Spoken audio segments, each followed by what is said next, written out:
So in a lot of ways, quiet time is similar to nap time. While they're obviously not sleeping during quiet time, a lot of the environment is the same as nap time, meaning that they are ideally in a quiet place, away from other people, away from screens.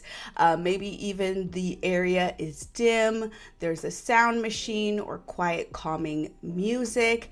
And instead of sleeping, they're playing with an activity or with toys independently. So I want you to think of quiet time as a predetermined, meaning same time, same place, same part of the routine, independent playtime. And the reason why it's important to continue quiet time after your toddler or preschooler has dropped their nap is because we all need times during the day where we can rest, where we can recharge, where we can have some time to ourselves, to think creatively and innovate and just be by ourselves and really just hear our own mind, right? If we're always constantly by other people, it's going to be hard to tune into ourselves. And so that's a really important skill to know how to do. It's important in terms of cognitive development, self-reflection abilities, innovation, creativity, as well as just emotionally being able to recharge our batteries. So not only do kids need this time of the day, but obviously us parents need it too. And I think it's a huge part of us trying to be as patient as possible, right? If we don't have times during the day where we can also recharge our batteries, then we are going to burn out as well. So I'm just a huge fan of quiet time. And so in this video, in this episode, I should say, I'm going to be breaking down, how to set quiet time as a part of your routine and also offer some troubleshooting advice because some things can come up along the way as you're trying to implement quiet time. So let's talk about it. So quick announcement before we get into this episode is that I offer a free discipline workshop. It's over 45 minutes long, full of gems, full of recommendations and practical tips on how to get your child to listen without having to resort to the things that you hate, like yelling and using threats and punishment. So it is full of practical tips that you can start trying today to see better connection as well as cooperation in your little one. So it's best for parents and caregivers with children under 10. And you can access the free workshop by going to themomspsychologist.com/workshop. All right, so let's get into the video. So when do you implement quiet time, right? When is the best time? I think it's best when it's gradual and you're listening to your child's cues. When they have started to drop their nap, meaning you've set them up in the room and you're like, all right, it's nap time, and they're not tired and they're not going to sleep and they're resisting. Those are usually good cues that, okay, maybe it's time to start thinking about quiet time.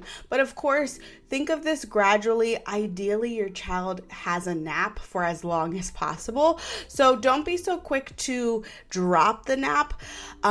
What I like to, and how we implemented it is very gradual. And I always gave my children a choice, and what I called it, instead of nap time and even instead of quiet time, I just called it, it's rest your body time. So that might look like you go to sleep today. That might look like you stay up and play. It doesn't matter as long as you're in your room and you're resting your body. That's fine. And so some days my little ones will go to sleep and take a nap, and some days they won't. So I have a 5-year-old, she doesn't take a nap, and actually she takes a nap, it messes up our schedule. So we try to avoid naps for her, whereas my almost 4-year-old, she takes naps every day, and so it's still her nap time. But there are some days where she'll stay up and play, and that's okay too.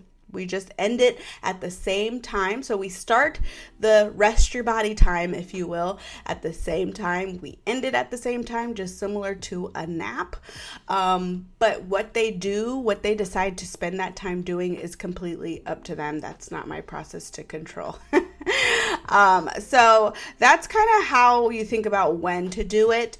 And I got a question, like, does it really need to be quiet time? Because my little one, he's in his room and he's playing by himself, but it's pretty loud. I would say I would leave him alone as long as he's not disrupting anybody else. That's his version of quiet time, and we love that for him. Okay. So how do you establish it? I mean, you offer it at the same time every day. So think of it as nap time. It's just that you're not trying to control what they do during that time.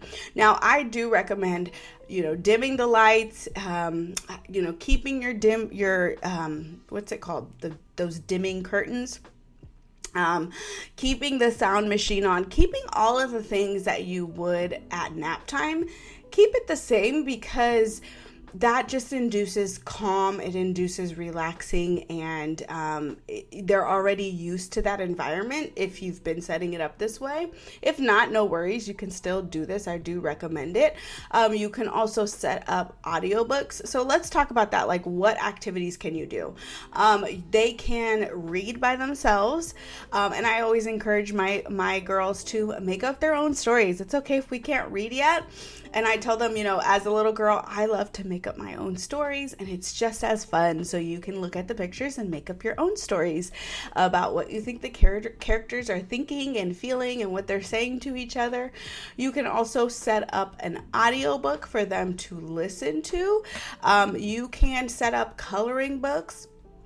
I don't recommend that unless you really trust your child to be safe with the crayons by themselves. I would say around 3.5, 4, or maybe even later if you're not comfortable with that. Totally makes sense. But you can set them up with a coloring book or an activity book. They have those activity books that are water-based, so that doesn't make a lot of mess, but it's still fun. You can also set them up with some paper and stickers. They can draw with a magnetic board, or you can, what you can do too is put some of these things in a bin and call it like the quiet time bin, where it's exclusive activities they only do during that time. Can be fun because it adds an element of exclusivity. So these are toys that are kind of special to them, only brought out during this time of the day. We don't do this personally, but I could see this being very effective for little ones as something to kind of look forward to.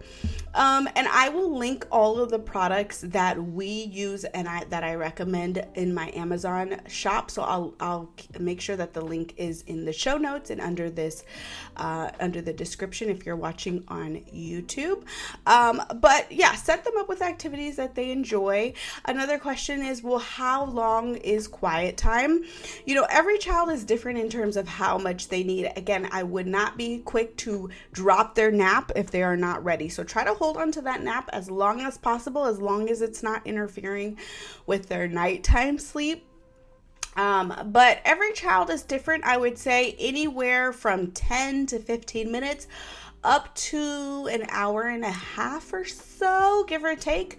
So my 4-year-old, or almost 4-year-old, who still takes naps, she has quiet time or nap time or whatever for about an hour and a half, 2 hours, but she stays up and plays for a while. So I would say she probably only naps for really about an hour or even less some days. And then my 5-year-old has 1 hour of quiet time, in case you were wondering like how we do it. She gets 1 hour, because any more than that and she'd be going crazy in her room. So an hour is our sweet spot. But again, go off your child's cues and kind of go with what they're like comfortable with and what they're enjoying. I will get to, how to troubleshoot if your child's not enjoying it or they're resisting quiet time. So I will talk about that later in the episode. But what I want to talk about is screens and quiet time, because I know that can be kind of confusing. Like, if I offer my child screens, is that considered quiet time? And I would say no. Screens are great. They have their purpose. I'm not opposed to screens at all. But I think those are two different things that we're talking about. What I'm talking about when I say quiet time is when they are by themselves, they're not around others, they're not interacting with other people, and they're not on screens, and they are playing independently. Because I think that is, again, such an important skill to learn for little ones, is how to play independently, how to be kind of their own best friend and how to, listen to their own thoughts and be comfortable with just playing by themselves. And also, if we're relying on screens to entertain us, then they don't learn those skills. Again, I'm not opposed to screens, but I think that there's a time and place for them. So this is different than screen time. What about siblings who share a room? So there's a questions like, okay, well, my child doesn't have their own room, or maybe you live in a 1-bedroom and you're like, space is tight. Like, how can I still implement this routine of quiet time if space is kind of a barrier? So every situation is different. I would first try, if let's say your kids share a room, I would try to put them both in the room and have, one child has nap time and one child has quiet time. What you can do is put the child who goes to sleep down first. Once they fall asleep, then the other little one can go in. Explain to them, though, before they go into the room that this is quiet time and that they need to keep it down. Set them up with some really quiet activities like reading a book or playing quietly with some toys or what have you, and test it out. Try it for a couple days. If it's too disruptive, if they're waking up their sibling, then what you can try is to set up an area in the house. Maybe it's in a part of your living room or another area of your house where it is kind of like a calm down, quiet area. So it can have a rug, it can have, some different activities for them to do, a pillow, something for them to kind of lay down and relax. And also it has their bin of the activities that they can do, and just being clear that this is where you're going to stay. This is your quiet time area. And, I will let you know when we're done with quiet time. Now, what you can do is, and this is what I recommend, whether your child is in their own room or sharing a room or out in the living room, is to have a visual timer. This can be very, very helpful for little ones because remember, they don't have a good concept of time. So when you just say, okay, I'll be back, stay here until I come back. And then they're like, well, what, you say, oh, I'll be back in 10 minutes. And they're like, what is 10 minutes? I don't know. That feels like forever. So set up a visual timer. So they have, what we use is the Hatch, which I will link, that has the sleep wake alarm. So basically they can see when it's quiet time or rest your body time or whatever you call it. When it's that time, it's like, let's say red. And then when quiet time is over, the sound changes to birds chirping and the color of the alarm changes. So it's very concrete and they know, okay, I need to wait until this, shifts. when it changes, then that's my cue that quiet time is over. That can be very, very helpful. So whether you set up like a visual timer, like the time timer, which I will link in my Amazon shop, or you set up like a sleep wake alarm, both of those can work. But you want to have a visual way for them to know when quiet time is over. That can be really helpful in just feeling like, okay, my environment is predictable. I have some sense of control because I know when quiet time is over. Can be very, very helpful. And so what you want to do. So a lot of the times what happens is kids resist this quiet time a lot of the times because they're just not used to it, right? It's never been really a part of the routine.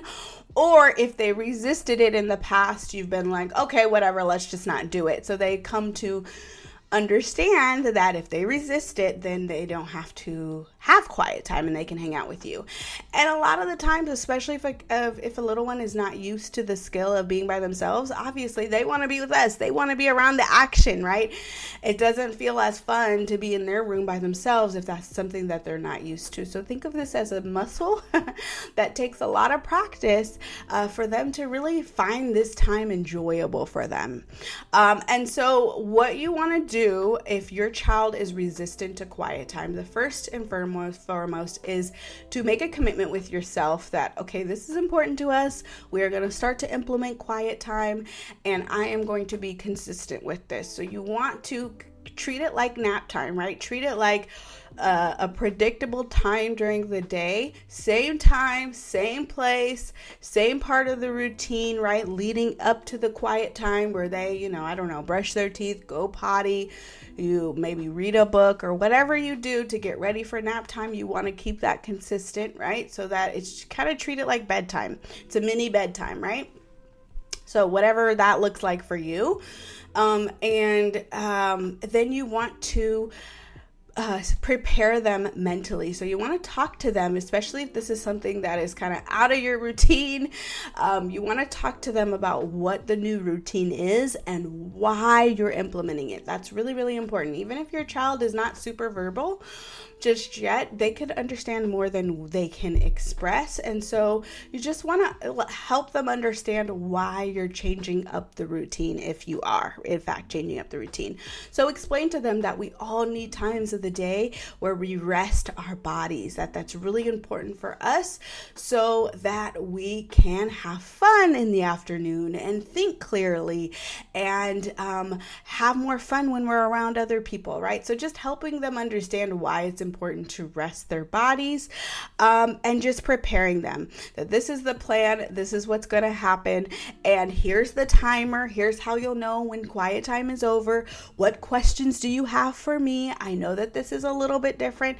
You might not like it at first. I totally understand. We're going to keep with it. We're going to keep practicing, is the word that you can use, is practicing, so that they know, you're working with them on this and that they don't need to 100% enjoy it right away, right? And that you get it. But you're still going to implement this structure and this routine. And then you want to start with small intervals though. Okay, so remember we were talking about, how long do you have quiet time, and that it all depends on your child. Well, if your child is resistant or they're not used to it, start small. Okay, so you don't want to start with putting them in their room for an hour. Start with 5-10 minutes, okay? And go from there. If at the 10-minute mark you're like, oh, they're still fine. Okay, now they're getting into an activity. Maybe you stretch it to 15 minutes, but start small, okay? Because what you want to do is you want to be able to walk into their room, end quiet time, and be like, yay, you did it. You had quiet time. How was it, right? You don't want to be ending quiet time ideally. Sometimes it's not always possible, but you don't want to be ending quiet time on a bad note where you're like, oh my God, right? So kind of feel it out. Start small though. Those first couple days, start with even 5 minutes can be counted as quiet time, and you work your way up gradually. Okay, so that it's not a huge shock to their system and they're not like, oh my gosh, like this feels like forever, right? And so you just start with practicing. Slowly but surely they will work their way up to more and more quiet time.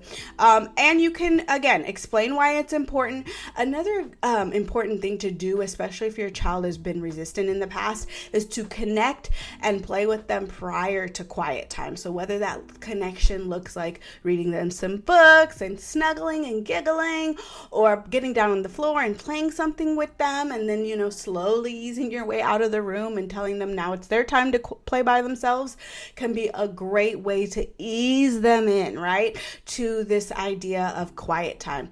And that has been very successful. Like when you can start in their room and play and set them up with an activity and then say, all right, it's time for me to read my book, or it's time for me to read my magazine or whatever. And then you're on your, book reading and they're playing quietly. And then as they get used to that, you can slowly inch your way away and out of the room. Okay, so think of this as gradually. If your child is super resistant to it at first, that can be really helpful. Another thing is you can make a plan for what you're going to do after quiet time so that they have something to look forward to. Like, oh, maybe we'll go outside and we'll go for a walk, or we'll color together or paint together, whatever it is, right? We'll do whatever you want, or, within reason. But basically setting, getting them excited for what's to come after playtime, or after quiet time, I should say, can be really, really helpful. And if they leave the room, you want to consistently bring them back to their area and just let them know, stay here until your alarm goes off or until your light comes on, whatever you're using. Stay here until that. You don't want to talk a lot. You don't want to go back and forth. You don't want to start arguing or power struggles. Just want to quietly bring them back to their room. Say one thing very consistently, like stay here until your alarm goes off or whatever. and then leave. You want to do that very consistently, because again, if they come to understand that if they come out of their room, quiet time is over, then of course they're going to come out of their room. And then just, keep it in mind. Maybe quiet time is going for a little too long, or maybe, they need a little bit more time with you in the room before you ease out. So again, follow your child's cues with this. Go slow, and just trust the process. Know that you'll gradually work your way up to more and more quiet time, and that this is really healthy for them. This is a good skill for them to learn, is to how to play independently, how to, keep themselves company. And I think that's it. There was a question about, how to keep them from falling asleep. I would just say end it earlier and keep it shorter rather than longer. So if you're finding that if they have a nap time, it really throws everything off, like my older daughter, then we just make sure that we keep it shorter. So, end it around 45 minutes or so, or maybe even just 30 minutes. And then, you can also set up quiet time in another area of your house if you're like, oh, I don't want them to be in their room. It's too calming. You can absolutely set up quiet time in them at the table or on the couch or whatever. You want it to be a consistent part of the routine, so something that they can count on, and that it's ideally the same place and same time every day, and that they really understand that this is not a time for us to interact. This is a time for you to play independently. So they don't necessarily have to have quiet time in their room. I am a fan of it because it's kind of, they're contained. They already have their toys there for us in our situation. And it was just a natural progression because they were already in their room for nap time. So it just kind of makes sense. But of course, you can tweak it to what works best for your family and what works best for your child, really. So I hope that this video, or episode, I should say, was helpful. Let me know down in the comments if you're watching on YouTube if you have any other questions. Be sure to check out my free discipline workshop if you're struggling with positive discipline and trying to get your child to cooperate, and trying to feel more connected with your child overall, right? Because I think if we zoom out and look at the larger picture, that's really what we want, truly, is to have a better connection with our child and not to be yelling and doing all those things that we hate, just to try to get them to listen. So definitely check out the workshop. It's 100% free. Go to themomspsychologist.com/workshop to listen in. And that is it for this episode. I will see you in the next one. Bye.